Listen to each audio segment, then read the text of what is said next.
আপনি যদি নিজে পাল্টাতে না চান তাহলে এই পৃথিবীতে কারো সাধ্য নেই আপনাকে পাল্টে দেবার। আপনি যদি নিজেই উপরে উঠতে না চান এই পৃথিবীতে কারো সাধ্য নেই আপনাকে টেনে উপরে তোলার। অর্থাৎ আপনাকে আপনার নিজের জন্য লড়তে হবে। আপনি শুয়ে শুয়ে স্বপ্ন দেখবেন, প্রতিদিন ঘন্টার পর ঘন্টা আপনি রিলস দেখেন, হা হা করতে থাকেন এবং অনেক বড় বড় স্বপ্ন দেখেন। একদিন আপনার জীবনকে পাল্টে ফেলবেন, আপনার পরিবারে চমৎকার ভূমিকা রাখবেন, আপনার বাবা মার আদর্শ সন্তান হয়ে উঠবেন, আপনার স্ত্রীর আদর্শ হাজব্যান্ড হয়ে উঠবেন। এটা তখনই হতে পারবেন যখন নিজেকে আস্তে আস্তে পাল্টে ফেলতে পারবেন। প্রতিদিন ঘুম থেকে উঠেন দুপুর 12টার পর, রাত 1-2 বাজবে আপনার ঘুমোতে যাবার।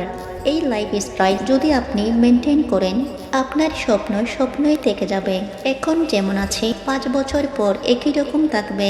যদি নিজেকে পাল্টে না ফেলেন ছোট ছোট অভ্যাস পরিবর্তনের মধ্যে দিয়ে, লেগে থাকার মধ্যে দিয়ে, স্বপ্নের প্রতি ফোকাস থাকার মধ্যে দিয়ে নিজের লাইফটাকে পরিবর্তন করে ফেলুন। আপনার হাতেই রয়েছে জীবন পরিবর্তনের স্বর্ণসূত্র। ধন্যবাদ।